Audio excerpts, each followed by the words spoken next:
Moses Itauma versus Hergovic. We got the beast from Croatia versus the golden boy prospect of the heavyweight division right now. And yo, this is what we need. This is the fight that's going to be getting me excited and hyped to watch.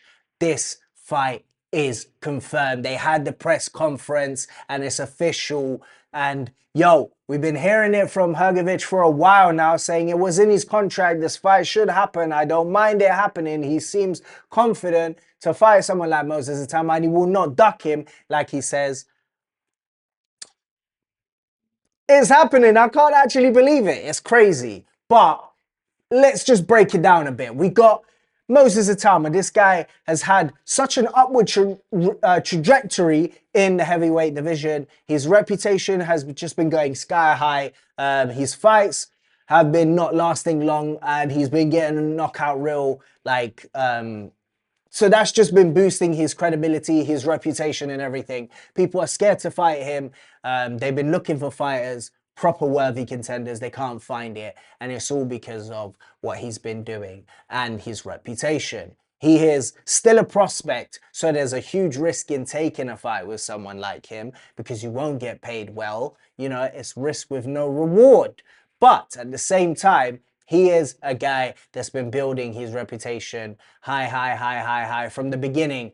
Before he even, I think before he even turned pro, or while he was like turning pro before his first fight, I think it was, or maybe just after his first fight or something, Frank Warren was already talking about him breaking Mike Tyson's record. Like, these are some high standards put on this young man at a young age. And yes, even before then, he was being already praised by world champions because they were sparring him at 16. So he's just been, since a young age, been propped up as this incredible fighter and given so much praise and so much like hype.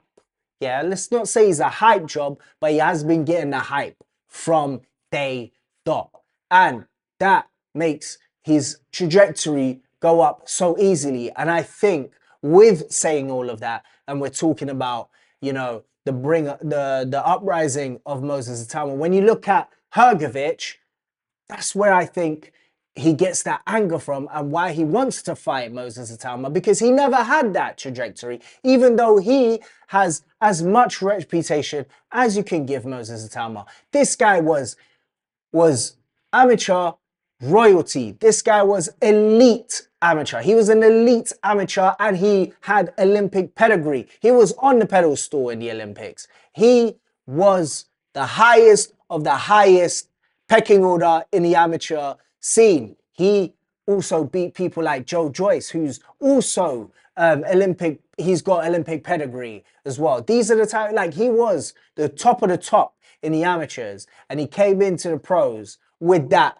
aura, but nowhere near as much as Moses Itauma. And Moses Itauma never even got to the same, you know, like level as a Hergovic in the amateurs. And I feel like Hergovic feels like, you know, this guy just gets all the stuff, like, give it to him without doing half of what I've done. So I feel like he's got a bit of resentment. And I think that's what's also motivating him to want to have this fight.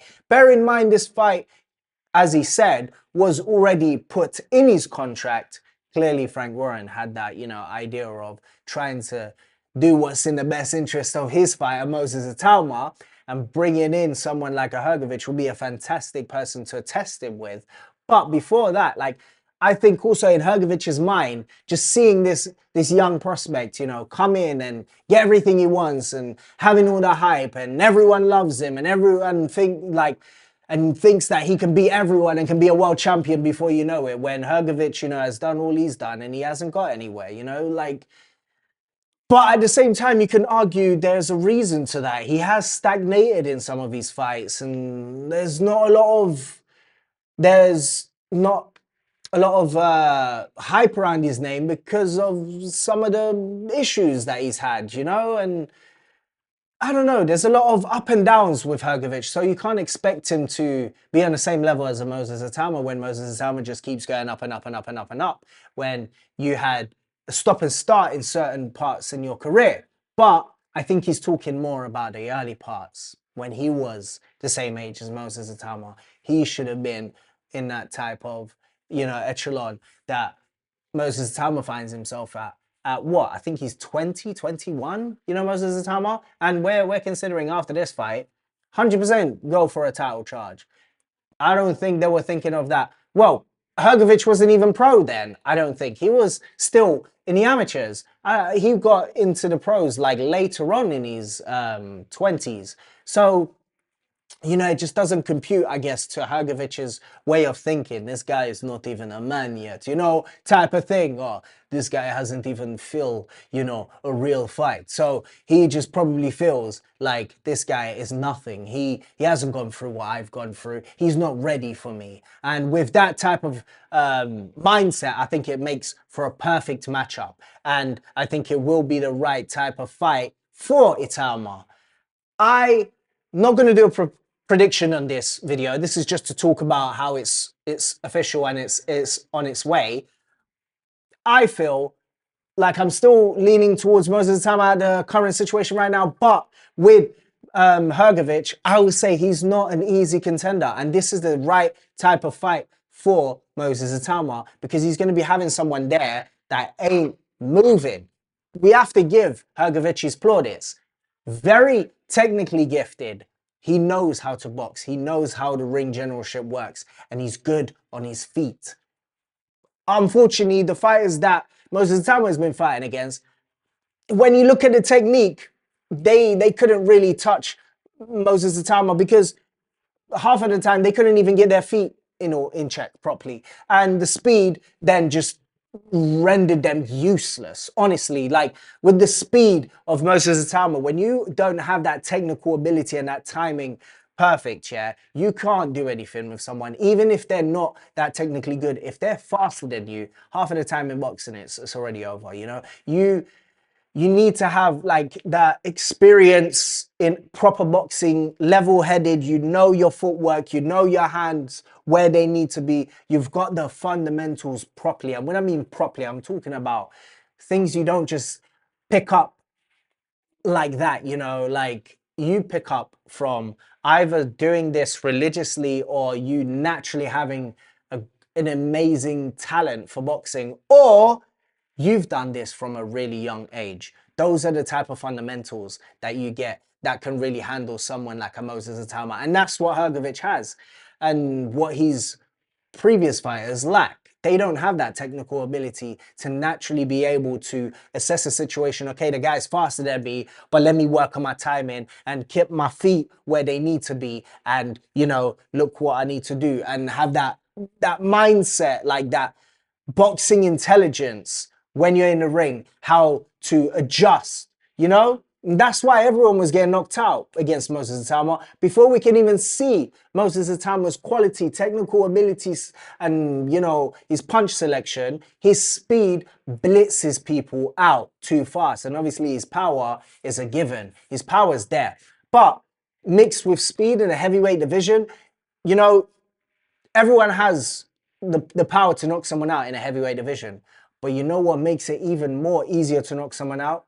Speed. And that's why Mike Tyson was one of the most devastating knockout artists. Not just because of the power, but because of speed. And I believe that's the same thing with Moses Itauma. And I think he won't be able to get away with it as easily when you have someone who is as vetted in boxing and is intelligent enough to understand what's going on in the ring as Hergovic. So, and also let's not like underestimate how solid Hergovic's chin is. So even if Moses Itauma comes in blitz, boom, we're not going to see an instant knockout, Hergovic is going to be able to tank some punches. He is a very, very solid iron jaw like guy. He can take a punch or two. So we know if I'm going to put my money on anyone to be able to last enough, I would be putting it on Hergovic because he is he tends to stay and last, you know,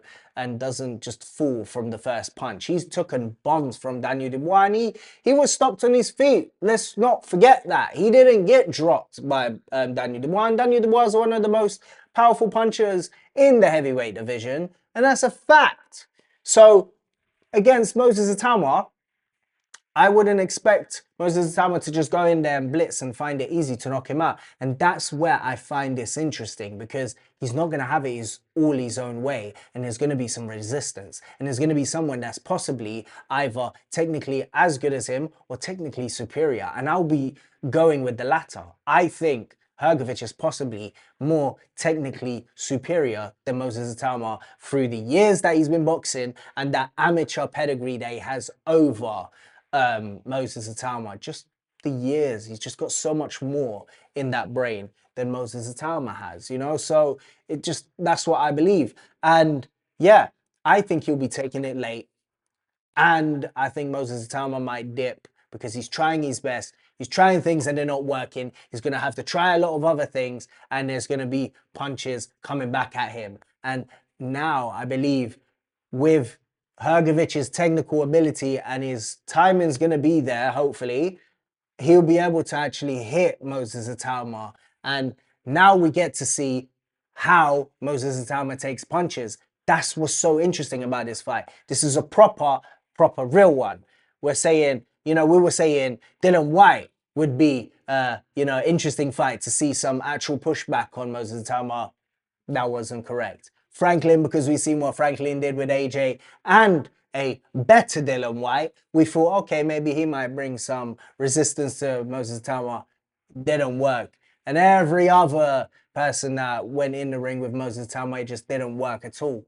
But with Hergovic, this is where we're talking proper, you know, some proper resistance for him. I don't think, at his current time, I don't believe that Hergovic can win, but I definitely think that Moses Itauma will be in for a proper fight, and we will see him get tested in multiple different ways, from a technical, a strategic way, from like his mental and physical, you know, how he can take punches, and also how he reacts to someone not just falling for the first time, you know, or someone that can take his punches and look him dead back in the eye and be like, yeah, is that what you got? Come on, let's go.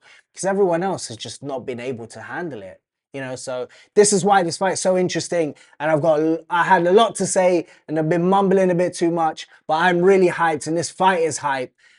Let's see what's going to happen. Make sure you like and subscribe and comment in the comment section below what you think of this fight, how you think it's going to go. And let's have a discussion about it, guys. I want to build a community. I want to get to 100 subscribers, then 1,000 subscribers. And I want to be able to chat with you guys about all things boxing, the news, latest fights, reactions, all that good stuff. So let's do it, guys. Subscribe. And like I said already, like. And yeah, comment in the comment section below what you think of this fight and who you think is going to win. And do you think Hergovic can upset the card? Because it's clearly, I'd say 70–80% Moses Itauma. Everyone thinks he's going to win. But yeah, let me know, guys, what you think.